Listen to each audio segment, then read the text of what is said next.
Hello friends, welcome to editorial analysis by Simplified Civil Services. आज 15 अगस्त को आप सभी को स्वतंत्रता दिवस की, इंडिपेंडेंस डे की हार्दिक शुभकामनाएं।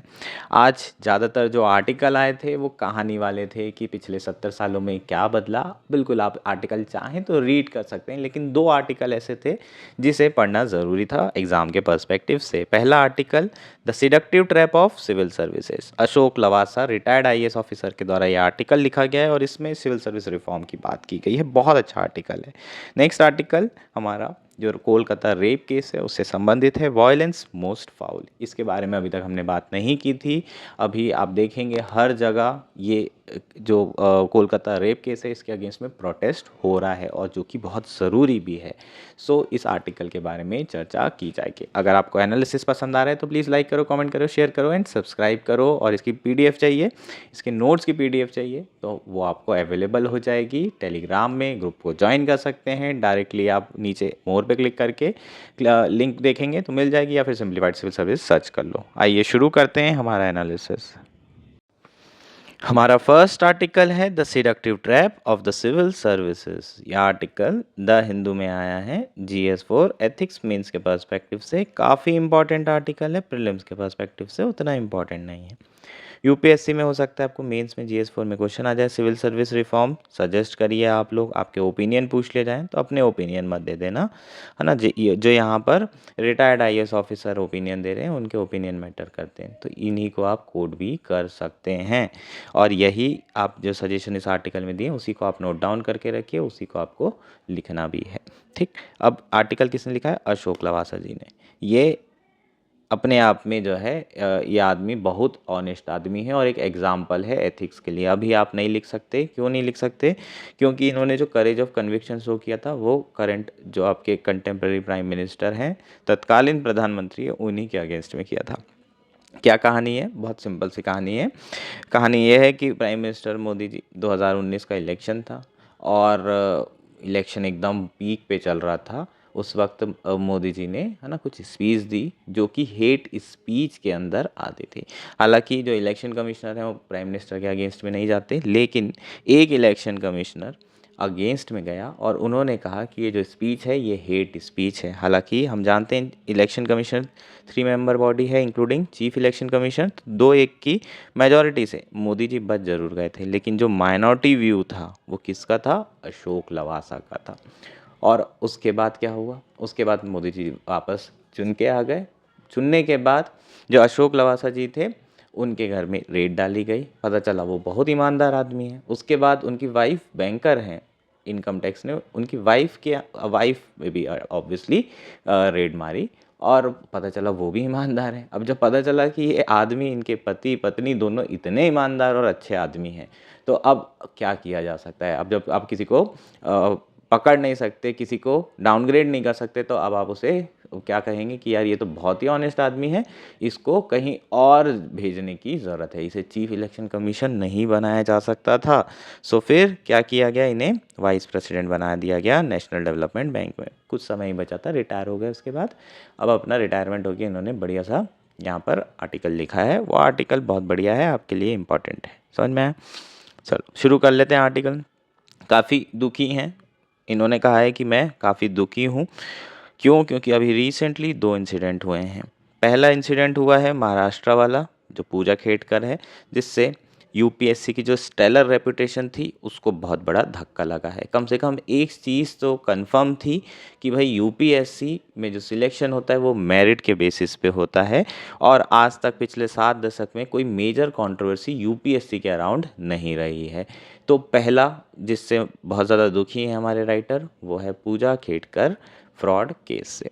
दूसरा जो दुखी हैं वो है दिल्ली की जो ट्रेजिडी हुई थी जिसमें 3 बच्चों की जान चली गई। इनका कहना है कि the civil services is the major seductive trap which can be detoxified by some readjustment of public policy and popular perspective. ये कह रहे हैं कि जो सिविल सर्विस है वो एक सिडक्टिव ट्रैप की तरह है। आपको सिड्यूस करेगा और फिर अपने जाल में फंसा लेगा। 5-6 साल तक आप उसमें घिसते रहेंगे। अगर आप जनरल में हैं तो आप 6 अटेम्प्ट के बाद उससे रिहा हो जाते हैं, लेकिन अगर आप कैटेगरी में हैं तो हो सकता है आप 7वां भी दें, आप 8वां भी दें, आप 9वां भी दे सकते हैं, आप 10 साल भी लगा सकते हैं। अपने लाइफ के गोल्डन ईयर्स दे सकते हैं इस चक्रव्यूह में फंसकर, ट्रैप में फंसकर। इसे चेंज किया जा सकता है अगर थोड़ा सा रीएडजस्टमेंट किया जाए पब्लिक पॉलिसी में और पॉपुलर पर्सपेक्टिव में। अब बात करते हैं आगे कि जो सिविल सर्विस का अट्रैक्शन है वो हिस्टोरिकल है, ऐसा नहीं है कि वो अभी अभी हुआ है।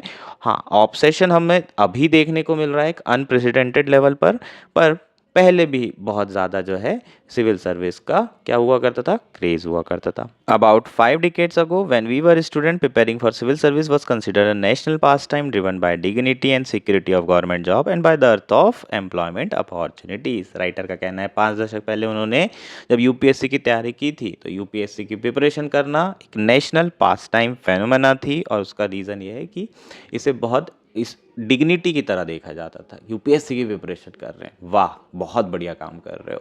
यूपीएससी में सिलेक्ट होना, वाह बहुत बढ़िया बात है। तो उस समय ये एक अलग से ग्लोरिफिकेशन किया जाता था।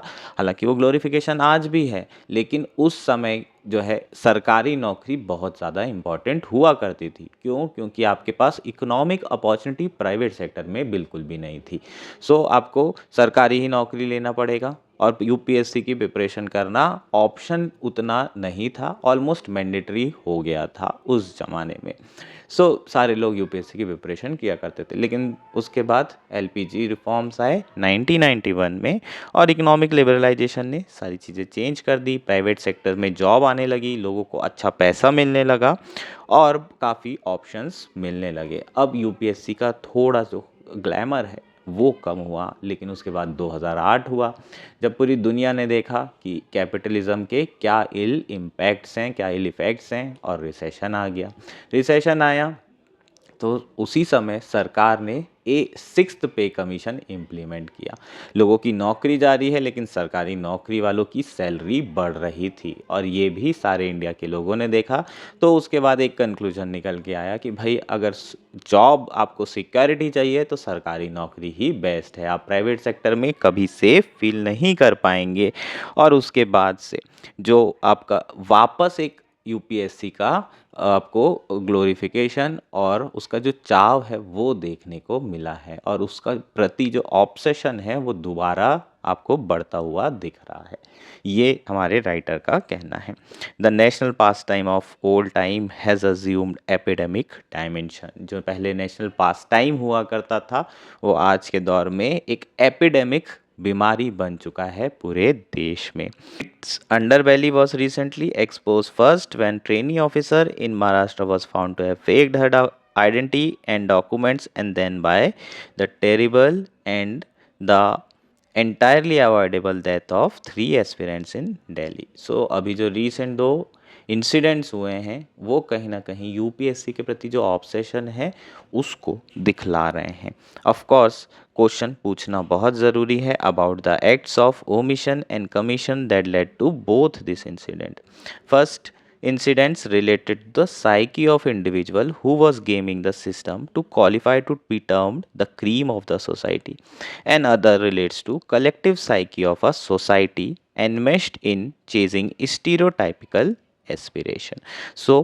अगर हम देखें जो पहला इंसिडेंट था वो एक इंडिविजुअल की साइकी से रिलेटेड है, जिसमें individual cream of the society बनने के लिए किसी भी हद तक जा सकते हैं, और जो दूसरा इंसिडेंट है वो कलेक्टिव साइकी ऑफ सोसाइटी से रिलेटेड है, जहां पर सोसाइटी में एक तरीके से है ना ये बना दिया है कि यूपीएससी एकदम एकदम ऊपर है, हायरार्की एकदम टॉप पर है, और सबसे ज़्यादा ग्लोरिफिकेशन आपको यहीं मिलेगा, सबसे ज़्यादा आपका सोशल स्टेटस यहीं बढ़ेगा, और उसी के कारण ये एस्पिरेंट्स इतनी ख़राब कंडीशंस में पढ़ाई कर रहे हैं, बेसमेंट में लाइब्रेरी में जा रहे हैं क्योंकि कोई अल्टरनेटिव नहीं है, और इतना महंगा है, इतना पैसा खर्चा कर रहे हैं, और उसके बाद भी इतनी ख़राब सिचुएशन में रहकर पढ़ना पड़ रहा है। क्यों? क्योंकि पास हो जाएंगे तो टॉप पर पहुंच जाएंगे, सोशल स्टेटस टॉप पे होगा, रेपुटेशन टॉप पे होगी।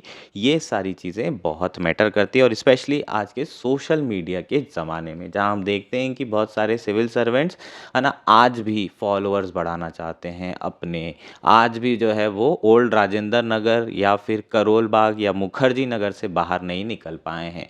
अभी भी उनको यहाँ पर जो उन्हें ग्लोरी मिलती है, यहाँ पर जो उन्हें रेप इज्जत मिलती है, अरे बच्चे बिल्कुल ऑब्सेस्ड हो जाते हैं, यूट्यूब में जो वीडियो बना रहे हैं उसी को देख रहे हैं, उसके बाद टेलीग्राम में चैनल चल रहे हैं, हमने बहुत सारे चैनल के नाम नहीं लूँगा, पर इसी तरह की चीज़ें चल रही है। अरे आपका हो चुका है, आप जो है सिलेक्ट हो चुके हैं, अब आपको अगर अगर बच्चों के साथ ही रहना है और बच्चों को सपोर्ट ही करना है और उन्हें ज्ञान ही देना है और यूट्यूब में वीडियो बनाना है, तो आप बनाइए, लेकिन आप नौकरी छोड़िए। आप जो है जस्टिस नहीं कर रहे हैं, क्योंकि आपको किसी पर्टिकुलर काम के लिए चुना गया है। अगर आपको ये फेम, ये ग्लोरी इतनी पसंद है, आप एनोनिमस नहीं रह सकते, तो फिर आपको जॉब करने की ज़रूरत ही नहीं है, यूपीएससी में सिलेक्ट होने की ज़रूरत ही नहीं है। आप छोड़िए रोमन सैनी की तरह और अपना बिजनेस करिए, अनअकैडमी चलाइए, आप बहुत अच्छा काम कर सकते हैं। बिल्कुल आपके पास चॉइस है, लेकिन आप ये मत करिए कि आपको ये फेम भी चाहिए, बच्चों के साथ जो है अपना उनके आसपास रहने की आदत हो गई है, और आप जो है जॉब भी कर रहे हैं। ये दोनों चीज़ करना बहुत गलत है। तो आज के ज़माने में फेम बहुत इम्पॉर्टेंट हो गया है, जबकि सिविल सर्विस की सबसे इम्पॉर्टेंट वैल्यू क्या है? एनोनिमिटी। वो चीज़ आज हमें नहीं देखने को मिल रही है। सो इन सारी चीज़ों के कारण जो यूपीएससी का ऑब्सेशन है वो अलग लेवल पर बढ़ चुका है, और जो कोचिंग इंडस्ट्री है वो कैपिटलाइज कर रही है ना, इन ये जो आपके सोसाइटी के स्टैंडर्ड्स हैं उससे किसको फ़ायदा हो रहा है? कोचिंग इंडस्ट्री को फ़ायदा हो रहा है। या इन्होंने अपनी कुछ कहानी लिखी है, एक बच्चा उनसे लास्ट 7 साल से तैयारी कर रहा है और उनसे बात भी कर रहा है, उन्हें वो बोल रहे हैं कि भाई तू छोड़ दे, थर्ड अटेम्प्ट से बोल रहे हैं कि अब तू प्रिपरेशन मत कर, तू नेट दे दे, नेशनल एलिजिबिलिटी टेस्ट, और दूसरे फील्ड में चले जा, टीचिंग में चले जा, मत कर यूपीएससी। लेकिन उसके बावजूद भी वो बच्चा उसी में लगा हुआ है, और टू बी ऑनेस्ट ये एकदम सच है, एक बार आप इसमें आ जाते हो तो आपके लिए निकलना पॉसिबल नहीं हो पाता है। मैं इस चीज़ से गुजरा हूँ, मुझे भी कई बार ख्याल आया, पर इतना आसान नहीं होता है यार। बोलना बहुत ईजी होता है, पर इसको छोड़ कर जाना बहुत मुश्किल होता है। सो यहाँ पर इन्होंने यही कहा है कि बच्चे जो है 6-6 7-7 साल लगा देते हैं अपनी प्रिपरेशन में, उसके बाद भी रिज़ल्ट मिलता है, नहीं भी मिलता है। एक बार वो 28 कैंडिडेट से मिले थे, उसमें से केवल एक ऐसा कैंडिडेट था जिसका इंटरव्यू था, और वो फर्स्ट अटेम्प्ट में इंटरव्यू दे रहा था, बाकी सारे 5वें 6वें अटेम्प्ट वाले ही इंटरव्यू देने वाले कैंडिडेट्स थे। तो 6-7 साल लगा दिए, अब क्या ही मतलब है इनका ये कहने का है कि 6-7 साल लगाने के बाद सिलेक्ट होने से कोई फ़ायदा भी नहीं होता है। सो बेसिकली जो 3 बच्चे मरे, उससे क्वेश्चन ज़रूर उठ रहा है कि किस तरीके से आप कोचिंग इंस्टीट्यूट को रेगुलेट करेंगे, किस तरीके से आप अर्बन रेगुलेशन को स्ट्रिक्टली एनफोर्स करेंगे। लेकिन आप उन्हीं से सवाल पूछ रहे हैं जिन्होंने ये हालत की है, वही आपके जो क्लमजी ब्यूरोक्रेट्स हैं, उन्हीं को कह रहे हैं कि सिस्टम सुधारिए। तो और कोई ऑप्शन भी नहीं है, किसके पास जाएंगे? अब वही पावर में है तो उन्हीं से ही आपको बोलना पड़ेगा। लेकिन जो रॉट है वो डीपर है। कुछ सजेशंस यहाँ दिए गए, ये आपके लिए इंपॉर्टेंट है, ये रिफॉर्म्स, इसको नोट डाउन करना है। अभी तक तो अपन सिर्फ कहानी सुन रहे थे। पहला है कि जो अपर एज लिमिट है कैंडिडेट्स की, उसे रिड्यूस करना है। ऑलमोस्ट सभी लोग ये कह रहे हैं ज़माने से। कोठारी कमीशन की रिकमेंडेशन के बाद में, उसके बाद सब्सिक्वेंट चेंज हुआ था, उस तो कैंडिडेट्स की एज है अभी 34-35 साल हो गई है। जब वो एंट्री करते हैं तो 21 साल होती है, और जब वो एग्ज़िट करते हैं तो 34-35 साल हो गई है। तो इसे कम करना बहुत ज़रूरी है। इसे कम करके आपको जो लोअर एलिजिबिलिटी है वो तो 21 ही सही है, लेकिन जो अपर लिमिट है उसे 25 करने की ज़रूरत है। स्पेशल कैटेगरी वालों के लिए 2 साल का रिलैक्सेशन दे दो। The number of attempts may be restricted to 3 with an additional attempt allowed to special categories। ठीक, तो आपके जो नंबर ऑफ अटैम्प्ट्स हैं उसे 3 करना चाहिए जनरल के लिए, और SC ST OBC कैटेगरी के लिए मैक्सिमम 2, और है ना, OBC के लिए 1 कर दो एक्स्ट्रा, और SC ST के लिए 2। मैक्सिमम कितने अटैम्प्ट? 5। 25 में आप निकल गए कैटेगरी वाले लोग, 27 में बाहर। अब जो वाइड एज गैप है ना, अभी कितना है? 21 साल से 32 साल तक 6 अटैम्प्ट, अगर मैं UR के गिन लूँ यहाँ पर, तो ये वाइड एज गैप ये बेसिकली एक एनॉर्मस मार्केट प्रोवाइड कर रहा है, जिसके बेसिस पे कोचिंग, नोटोरियस कोचिंग जो है थ्राइव हो रही है, नोटोरियस कोचिंग्स फ्लरिश हो रही है। बेसिकली ये कोचिंग मार्केट डेवलप ही इसलिए हो रहा है क्योंकि इतने सारे अटेम्प्ट हैं। देखते हैं, पहले आए आप 22 साल में, मान लो आपने इंजीनियरिंग की है तो आप 22 साल में यहाँ पर आ जाते हैं। आपने फर्स्ट बढ़िया वाली कोचिंग करी, लाख 2 लाख 2.5 लाख खर्चा करके, श्री राम, आपका बाजीराम, दृष्टि IAS, forum IAS, next IAS, बड़ी सी कोचिंग में बिल्कुल आप करेंगे। फिर आपका प्रीलिम्स नहीं होता है फर्स्ट अटैम्प्ट में, फिर आप क्या करेंगे, फिर आप सोचेंगे कि यार कुछ अल्टरनेटिव देखना पड़ेगा। छोटे मोटी कोचिंग आपने 7-8 हज़ार की स्पेशल कोर्सेज लगा लिए, तो आपने 8-10 हज़ार, 15 हज़ार, 20 हज़ार प्रीलिम्स के लिए खर्चा कर दिया। पर आप प्लस आपने प्रीलिम्स की टेस्ट सीरीज तो देनी ही पड़ेगी, अब आपको ज़्यादा फोकस करना है।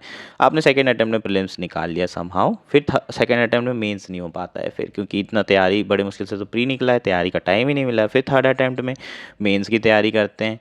मेंस की तैयारी करेंगे तो फिर मेंस के लिए टेस्ट सीरीज लगेगी, और हो सकता है कि सेकंड अटैम्प्ट में आपको कुछ रियलाइज़ हुआ कि आपका ऑप्शनल वीक है, तो थर्ड में आप ऑप्शनल जोर तोर से तैयारी करेंगे और सोचेंगे कि यार चलो एक आध है ना अल्टरनेटिव छोटी मोटी क्लास भी ले लेता हूँ ऑप्शनल की, तो थर्ड में ऑप्शनल की क्लास ले ली।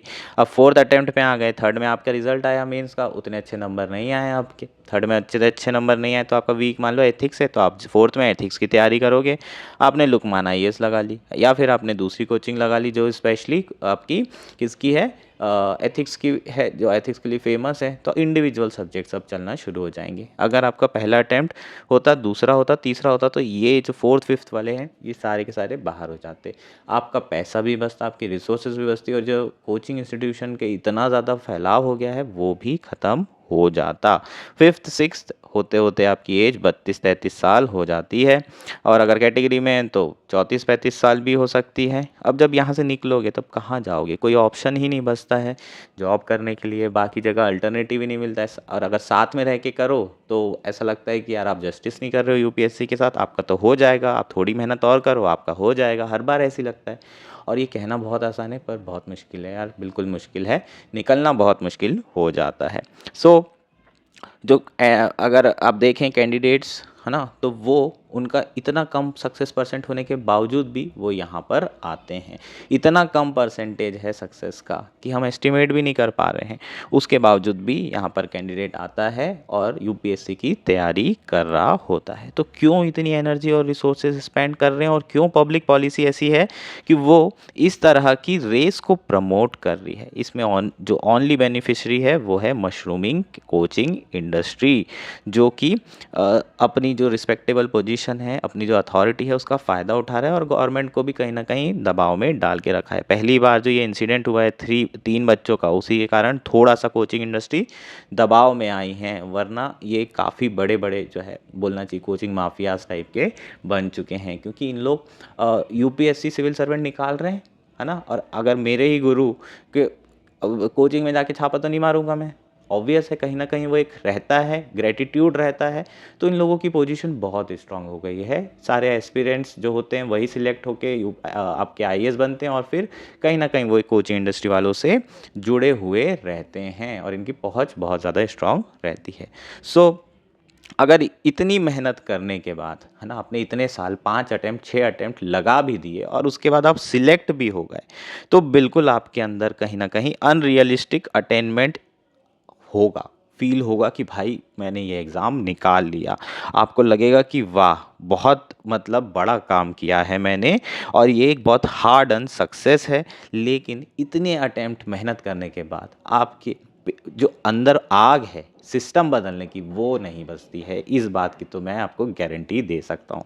फर्स्ट अटेम्प्ट में आते हैं तो सिस्टम बदलने की बात करते हैं, डिबेट होती है तो आग लगा देंगे ये बोलते हैं, लेकिन 5वें 6वें तक पहुँचते हो तो आपकी जो डिबेट होती है उसमें आपको देखने को मिलेगा कि आप बहुत शालीन हो जाते हैं, बड़े आराम से एग्रेसिवली डिबेट भी नहीं करते हैं, और चीज जो भी हो रहा है उसको एक्सेप्ट करने की आदत हो जाती है। आपको ऐसा आपके अंदर आ जाता है कि यार ये सिस्टम है, और सिस्टम ग्रेजुअली बदलता है, आप रेडिकल नहीं रहते हैं। तो आप 5-6 साल के सफ़र में आपके अंदर जो आग है, जो भूख है, वो सब ख़त्म हो जाती है। आप बिल्कुल अपना जितना भी आपने मेहनत की है, आपको जो लक था आप इस सर्विसेज में पहुँचे, आप उसको एंजॉय ज़रूर करेंगे। लेकिन आप अपनी रिस्पॉन्सिबिलिटी भूल जाते हैं। एक बार आप सिलेक्ट हो गए 5वें 6वें अटेम्प्ट में, उसके बाद सोचते हैं अरे ठीक है यार, अब तो आपदा हो गया अपना, अब अपने को कोई मतलब नहीं है, आने दो, पैसा आने दो, और करप्शन उसके बाद जो है होता है। तो आप जो पब्लिक सर्विस करना चाहते थे वो भी आप नहीं कर पाते हैं। It is equally important to disabuse the younger generation of the notion that government service is only way of serving the nation. ये भी समझना बहुत ज़रूरी है और बच्चों को समझाना भी ज़रूरी है कि सरकारी नौकरी ही एकमात्र तरीका नहीं है देश को सर्व करने का। आप अच्छे टीचर बन जाइए, एथिकल अकाउंटेंट बन जाइए, बढ़िया से बढ़िया केमिस्ट बन जाइए, इवन ऑनेस्ट कॉन्ट्रैक्टर भी बनिए, तो भी आप सोसाइटी को सर्व कर रहे हैं और नेशन बिल्डिंग में कंट्रीब्यूट कर रहे हैं। ज़रूरी नहीं है कि आपको यूपीएससी निकालना है तभी आप नेशन के लिए अच्छा काम कर पाएंगे। सो ये हमारा कंप्लीट आर्टिकल था। होपफुली ये सारी चीज़ें आपको क्लियर हो गई होगी। सजेशन जो अपना है ये वाला पोर्शन यहाँ से यहाँ तक का सिर्फ इतना ही इम्पॉर्टेंट है, बाकी तो अपनी कहानी है जो मैं आपको सुना रहा हूँ, मज़ा भी आ रहा है उसमें, है ना। हमारा नेक्स्ट और आज का लास्ट आर्टिकल है वॉयलेंस मोस्ट फाउल। ये आर्टिकल द हिंदू में आया है, GS1 इंडियन सोसाइटी के पर्सपेक्टिव से काफ़ी इम्पॉर्टेंट है। वुमेन सेफ्टी से रिलेटेड ये आर्टिकल है। जो कोलकाता रेप केस है उसके बारे में चर्चा करेंगे, जिसे निर्भया 2.0 के नाम से भी कहा जा रहा है। इससे आप समझ सकते हैं कि जो केस हुआ होगा वो कितना भयावह और कितना डरावना हुआ होगा।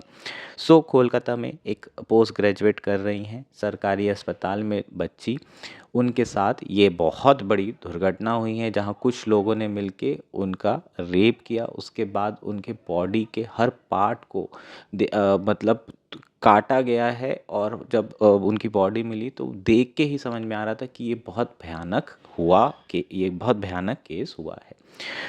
इनिशियली जो लोकल एडमिनिस्ट्रेशन था उन्होंने ये तक कह दिया कि ये एक सुसाइड केस लग रहा है, एक ब्लेटेंट लाई कहा गया। हालांकि उसे देखकर ही समझ में आता था कि ये एक बहुत भयानक रेप केस है, और जो कि डॉक्टर के साथ हुआ है। तो डॉक्टर की सेफ्टी यहाँ पर, डॉक्टर एट वर्क प्लेस, ये एक बहुत बड़ा क्वेश्चन उठ रहा है। डॉक्टर एट वर्क प्लेस पे उनकी सेफ्टी के ऊपर सवाल हमेशा उठते रहे हैं, ऐसा नहीं है कि अभी उठ रहे हैं, पहले भी इस तरह के सवाल उठते रहे हैं। आप देखेंगे कि कई बार बहुत ज़्यादा इमोशनल हो जाते हैं अगर किसी के जो परिवार का कोई व्यक्ति होता है वो मर जाता है, उसके बाद उनको लगता है कि डॉक्टर ने कुछ गलती की है, और उसके बाद वो डॉक्टर को कई बार मारने भी शुरू कर देते हैं। तो वॉयलेंस तो डॉक्टर के साथ हमेशा से हो रहा है, पर इस लेवल का वॉयलेंस ऐसा पहली बार देखा गया है। दूसरा इशू क्या है, जो पब्लिक आउटेज है या आउटक्राई है वो बड़ा ही सिलेक्टिव होता है। ये इस पर डिपेंड करता है कि जो रेप केस है वो कितना भयानक है, कितना ज़्यादा हीनस है। इस पर डिपेंड नहीं करता कि ये रेप केस है, रेप किसी का भी हो, एक 12 साल के लड़के का भी अभी रेप हुआ है, क्या इतना पब्लिक आउटक्राई उसके लिए होगा? आपके जो सिलेक्टिव आउटेज है या आउटक्राई है वो बहुत ही ज़्यादा क्वेश्चनेबल है। जो एडमिनिस्ट्रेशन है वो भी इसी तरीके से वेट करती है कि इस केस में कितना जो है पब्लिक आउटरीच हो रहा है, जबकि उन्हें ये तो वेट भी नहीं करना चाहिए, लेकिन वो वेट करते हैं कि कितना मीडिया अटेंशन है। अगर मामला दब जाए तो उसे दबा दो। क्यों? क्योंकि ऑब्वियसली जो छवि होती है लोकल एडमिनिस्ट्रेशन की वो ख़राब होती है। तीसरा जो यहाँ पर सवाल है, चौथा सवाल है, वो ये है कि क्या जो गवर्नमेंट है वो इस केस को दबाना चाहती थी? क्योंकि जो होम डिपार्टमेंट है और आपका जो हेल्थ डिपार्टमेंट है वो किसके अंदर आता है? ममता बनर्जी के अंदर आता है। तो ममता बनर्जी की रेपुटेशन बचाने के लिए क्या ये सारी चीज़ें की गई? ये एक बहुत बड़ा सवाल उठता है। और जब तक के डॉक्टर्स ने, all over the India doctors ने प्रोटेस्ट नहीं किया, तब तक के इस केस को प्रॉपरली डेल्ट नहीं किया गया। फाइनली हाई कोर्ट ने कहा कि इसे सीबीआई में दिया जाता है, और अब सीबीआई से डील कर रही है। पूरे all over the India doctors strike पे बैठे हुए हैं, और टू बी ऑनेस्ट बंगाल में डॉक्टर्स की हालत बहुत ज़्यादा ख़राब है, क्योंकि ऑलमोस्ट वहाँ पर जो आपका हेल्थ है वो फ्री है। बहुत ज़्यादा जो जॉब है वो हेक्टिक जॉब है डॉक्टर्स की, है ना। एक तो वो सेफ भी फील नहीं करते हैं क्योंकि उनके साथ वायलेंस भी होता है, उसके अलावा दिन रात काम करना पड़ता है, नाइट शिफ्ट कर रहे हैं, डे शिफ्ट कर रहे हैं, और सोशल लाइफ भी उनकी उतनी अच्छी नहीं होती है। तो डॉक्टर्स वैसे ही बहुत ज़्यादा परेशानी में, और इस तरह के अगर इंसिडेंट होंगे तो और हमें फ्यूचर में डॉक्टर्स जो कि ज़्यादा चाहिए उसके नंबर कम होते हुए दिखेंगे। सो सरकार को क्या करने की ज़रूरत है? ऑब्वियसली जो कोविड टाइम पे लॉ लाया गया था जिसमें डॉक्टर सेफ्टी के लिए एक लॉ बनाया गया था, वो लॉ अब क्या हो गया है, उसकी क्योंकि सनसेट वैल्यू थी, वो धीरे धीरे मतलब वो लॉ जो है एक टाइम के बाद ख़त्म हो गया। वैसा लॉ लेकर आना पड़ेगा। डॉक्टरों को बचाना बहुत ज़रूरी है, उनके वर्क प्लेस में उन्हें प्रोटेक्ट करना बहुत ज़रूरी है। सो एक लॉ लेकर आएँ। इसके अलावा जो स्टेट है उन्हें प्रोएक्टिव रहने की ज़रूरत है ताकि इस तरह के रेप केस रुक सके, क्योंकि रेप केस सोसाइटी में जो हो रहे हैं उनके जो नंबर हैं, अब तो ये भी कहा जा सकता है कि इर्रिस्पेक्टिव ऑफ देयर जेंडर, छोटे बच्चों के अगर आप 16 साल 15 साल के बच्चे देखें तो जेंडर न्यूट्रल हैं, उनके साथ चाहे वो लड़का हो या लड़की, बहुत रेप केसेस हमें देखने को मिल रहे हैं और बहुत हीनस क्राइम हमें देखने को मिल रहे हैं। सरकार को प्रोएक्टिव स्टेप्स लेनी होगी। निर्भया के बाद काफ़ी सारे रूल्स रेगुलेशन चेंज किए गए, लेकिन जो लोकल एडमिनिस्ट्रेशन है उनका एटीट्यूड वो नहीं बदल पा रहा है। उनके लिए अभी भी रेप केस सिर्फ एक जुरिस्डिक्शन वाला केस है और टरकाते रहते हैं, ये मेरे इसका नहीं है, दूसरे थाने में जाओ। अभी भी यही एटीट्यूड, यही चीज़ें हमें देखने को मिल रही है। प्रॉपर फास्ट ट्रैक कोर्ट बनाएं, जल्द से जल्द पनिशमेंट दें। अगर ये सब नहीं करेंगे तो जो आपके लॉ हैं वो कोई काम के नहीं रहेंगे, वो as an act of deterrence नहीं कहलाएंगे, है ना। और ये सारी चीज़ें प्रॉपरली नहीं होगी तो जो महिलाएं हैं वो सेफ़ नहीं रह पाएंगी। एक बहुत बड़ा सवाल है, आज पूरे सोशल मीडिया में चल भी रहा है, हमारा देश आज़ाद तो हो गया है लेकिन सिर्फ़ और सिर्फ क्या मैन ही आज़ाद हुए हैं? महिलाओं को सेफ्टी ही नहीं है, आज़ादी ही नहीं है। वो अपनी आज़ादी की स्वतंत्रता के साथ जो है अब कहीं पर जा नहीं सकती हैं। हमेशा एक डर बना रहता है। घर वाले हमेशा बोलते हैं बेटा समय से आ जाना, बेटा लेट मत होना। लड़कों को ये कभी नहीं कहा जाता है। तो सोसाइटी में चेंज की ज़रूरत है, महिलाओं की सुरक्षा करने की ज़रूरत है। लड़कियों पे सवाल उठाए जाते हैं कि उन्हें ये पहनना नहीं चाहिए, उन्हें वो पहनना नहीं चाहिए, उन्होंने उकसाया है, तो हमेशा विक्टिम के ऊपर डाल दिया जाता है। ये जब तक ये चीज़ें चेंज नहीं होगी तब तक में हम लोग एक्चुअल में इंडिपेंडेंस नहीं बना सकते, स्पेशली अगर हम महिलाओं के पर्सपेक्टिव से देखें तो ये बेसिकली पूरा सिनेरियो चल रहा है। होपफुली ये आर्टिकल आपको पूरा क्लियर हो गया होगा। That's it for today. Thank you and enjoy your day.